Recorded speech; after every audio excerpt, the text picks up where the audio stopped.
नमस्कार प्रणाम। हम सिंगर व राइटर राकेश रंगीला तमाम श्वेतागढ़ के पैर छू के प्रणाम कर रहल बानी। और आज बहुत दिल में दुख बा कि आप लोग से लाइव आके हम बता रहल बानी कि जेके हमनी के चांद समझे नहीं जानो उ शायद चांद ना बा भैया। और चांद रहित न तो सब पे नजर रखी, ठीक बा। कहीं उजाला कहीं अंधेरा ना रखी। चांद के मतलब हर जगह ना उजाला रखेला, अंधेरा ना जन्नी। लेकिन कुछ ऐसा बात बा न कि शायद जेके चांद अपने की समझो तो नहीं जानो उ चांद नहीं खे, एगो ज्वाला बा, आग बा, ताकि ओकरा करीब जाए ना तो उजाला आदि साला, ठीक बा। यहाँ तक के हम भोजपुरी सिंगर हैं। आज मतलब विवाद कोनो ना बा पर, ठीक बा। लेकिन आप लोग से कहे कि एगो अंदर हमरा हुनर जागल तो आप लोग से हम बता रहल बानी, ठीक बा। ई जितना भी मतलब अपन भोजपुरी इंडस्ट्री में बाड़ लो सिंगर, छोट मोट बड़, ठीक। आज तारीख कितना है? आज 28 तारीख से हम वो लोन लेकर फोन लगाओ तनी, कोई दिन से लगाओ तनी, 27 तारीख ना कोई दिन से लगाओ तनी।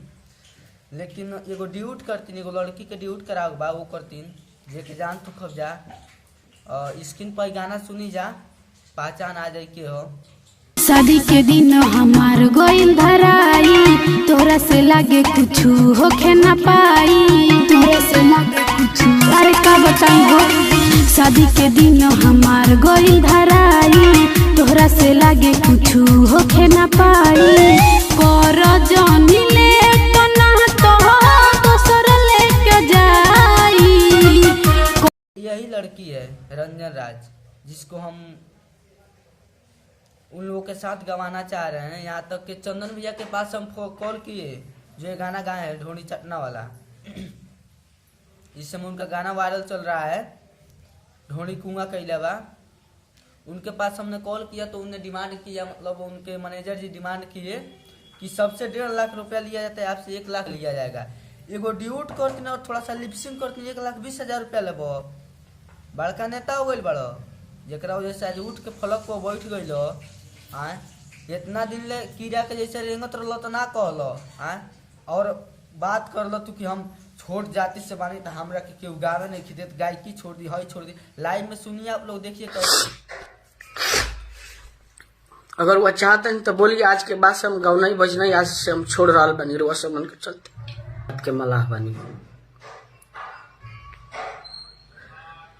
बताई तो से मन, अब बताइए क्या करें हम सुसाइड करे पर मजबूर अब बानी। अब आगे रहोगे लोग क्या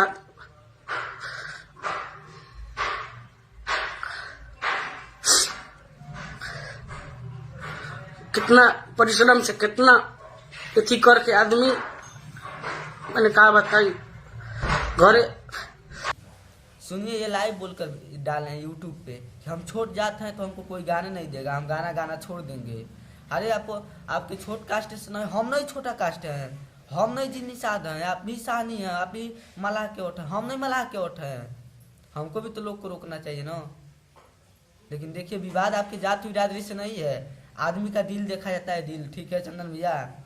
और आप लोग मतलब यहाँ तक के बहुत लोग हैं जैसे कि खेसारी पवन बने के सपना न सजाया जा, जन्नी जा खेसारी पवन न चंदन भैया। अच्छा है आप लोग इतना जानी मान जा, बुलेट भैया सब क्यों बा, ठीक बा, कि खेसारी बने के मत सपना सजाया जा, पवन बने के, निरहू बने के, ठीक बा। काश की जब खेसारी के फिल्म लॉन्च भइल न तो दिनेश लाल जी 25 लाख रुपया दे रहे लॉन्चिंग के, ठीक रहे बोलन तो 1 रुपया मांग दे, एगो टाफी मांग दे, एगो टाफी तक ना खिया सके जा। आज वही पब्लिक वजह से एगो भोजपुरी के चांद बन गई तो का है, धरती पर रंगत आदमी के ना पूछ सके नहीं जा। एगो ड्यूट करती, एगो थोड़ा सा लिपसिंग देव लो आप लोग तो बाकी के क्या बोलते हैं लिपसिंग के, एगो वॉइस के अपने 1.5 लाख रुपया ले, 1,20,000 रुपया डिमांड करो। शुक्र करी कि पब्लिक रवा के पूछ दियल।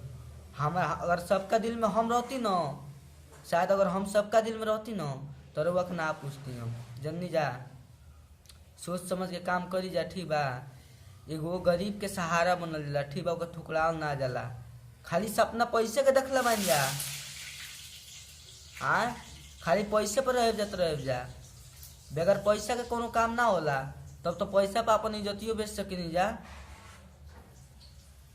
अगर कोनो लड़की के हम ड्यूट करा चाहत नहीं आप लोग के, कौना स्टूडियो पर नहीं गए छूट लड़की के, कौना चैनल पर नहीं गए छूट लड़की के, हर जगह छूट बा।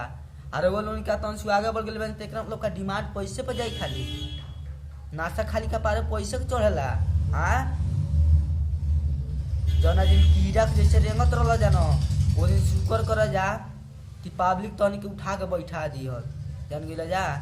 आज रेंग के आगे बढ़ गए जा, उठा के बैठा दिल आदमी तो तनी सबके भुलाइए गए जा।